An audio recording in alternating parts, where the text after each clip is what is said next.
Law of Attraction Talk Radio.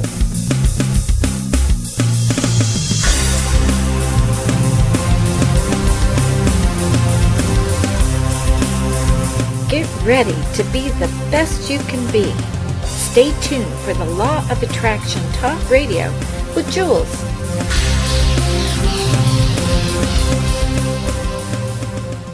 Welcome to the Law of Attraction Talk Radio. I'm Jules from beautiful and warm Southern California. Thank you so much for joining us. We definitely have a great show for you tonight. Have you ever wondered, why me? Why is this happening to me? Well, tonight we have some answers that just might surprise you. Robert Schwartz, author of Courageous Souls, Do We Plan Our Life Challenges Before Birth?, is here to inform you of some of the decisions we made before we were born. This is just so interesting. I'm going to jump right in. Let me tell you a little history about tonight's guest. In a personal session with a medium in 2003, Robert Schwartz was astonished to speak with non-physical entities who knew everything about him, not just what he had done in his life, but also what he had thought and felt. They told him that he had planned many of the most difficult experiences before he was born. Realizing that a knowledge of pre-birth planning would bring great healing to people and allow them to understand the deeper purpose of life's challenges, he devoted the next 3 years of his life to studying the pre-birth plans of dozens of individuals.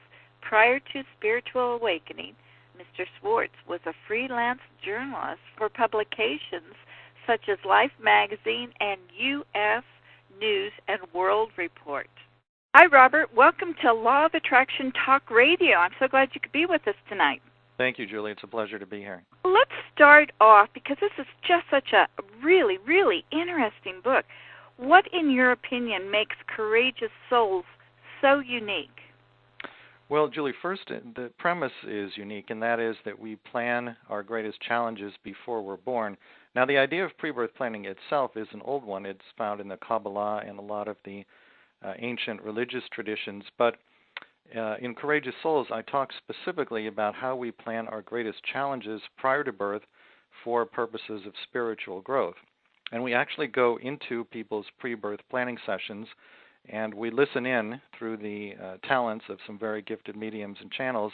We listen in on the conversations that souls are having with one another prior to birth, and I actually put these conversations word for word into the book so people can see how lives and how challenges are planned prior to incarnation. Well, what I liked up front about it is that you did quite a bit of research with mediums and actual accounts of individuals, like you said, before you even wrote the book. This must be from your journalistic background, huh? I think that's true. You know, I often joke with people that I've done many interviews with consciousnesses in body, and then when I embarked on the path to writing Courageous Souls, I started doing interviews with consciousnesses that were not in body. So it was sort of a form of New Age journalism. You used several different mediums to help tap into the life blueprints of those you interviewed. How did you find those quality mediums? I mean, that's a really difficult process, isn't it? Well, Julie, initially when I wanted to write a book about how we plan our lives before birth, I thought that I would simply find these people on my own, people who had pre-birth memories, through the Internet. And I got online, I went to a number of different spirituality message boards, and I posted a notice saying, author, writing a book about how we plan our lives before birth. If you have memories of planning your life, please contact me. And you know, I heard from thousands of people all over the world, not a single one of whom remembered planning the current incarnation.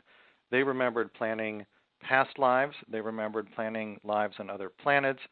They remembered non-physical lifetimes, but I couldn't find anyone who remembered planning the current lifetime. And this went on for a period of months. Eventually, I began to despair of ever being able to do the research for this book. And at that point, I sort of metaphorically threw up my arms to the universe and I said, I need help here. I can't do this by myself. And within a very short time of making that statement to the universe, 4 very gifted mediums and channels showed up who volunteered to work with me And not coincidentally, these people had the exact collection of skills I needed in order to research pre-birth planning. So I mentioned earlier that I was able to listen in on the conversations souls have in pre-birth planning sessions. The medium who does that work is Stacy Wells in Arizona. She has the unique gift of actually being able to see and hear the conversations we have prior to birth. I also worked with Corby Mitleid in New York. Corby has a number of unique gifts, one of which is that she can channel a person's soul, a person's higher self. And this gave me the opportunity to interview souls directly and say to them, what did you plan for this incarnation and why did you plan it? A third person I worked with is Glenna Dietrich. She's a trance channel in Minnesota. Generally, Glenna channels angelic consciousnesses, some of whom serve as guides to people once in body. And so once again, I was able to conduct interviews directly with the angels or the guides who showed up and say to them, what did this person plan prior to birth and why? And then the fourth person in Courageous Souls is a medium in Chicago. Her name is Deb Dabari. She, again, has a number of unique gifts. One of them, one area where she's particularly strong, is in talking with the deceased. So very often, if I was interviewing someone about a challenge that involved somebody else who was now back in spirit, we would work with Deb. She would call in the person, and I would interview them and ask, what did you plan with this person, and why did you plan it? Wow, fascinating. Only a fraction of 1% of the world's population has any memory at all of planning their current lifetime. And then out of that group, the vast majority of those people have very minimal memories or sort of fuzzy memories. And the very few people who have clear memories and detailed memories of planning the current incarnation, they very often are not interested in speaking about it or willing to speak about it because they've had experiences in childhood where they started to talk about what they remembered about pre-birth planning, and very often parents or teachers at school or other adults told them that's nonsense. They were discouraged from talking about it, and so they learned at a young age it was not safe to discuss such a subject. But why do you think it is that it is so uncommon for people to remember the reasons for this life? I think that's by design. I think each one of us agrees before birth that we will have what you might call a self-induced, self-selected amnesia. And the reason for this, well, there are a couple of reasons. One is that if we remembered all of our past lives, some of those lifetimes invariably, because there are so many and we play so many different roles, some of them would be quite negative, traumatic sorts of memories. And I think the emotional impact of recalling those particular lifetimes would be so great that it would be very difficult to live with, and it would also distract us from what we're trying to accomplish in the current lifetime. I think a second reason for the self-chosen amnesia is that in some respects, it's as though we're taking a test in this lifetime. We're trying to learn certain lessons or evolve in certain ways, and if we remembered all of the pre-birth planning, or any of it really, it would be almost as though we were being given the answers to the test before we took it. So that's really not the kind of experience we want to have when we come here.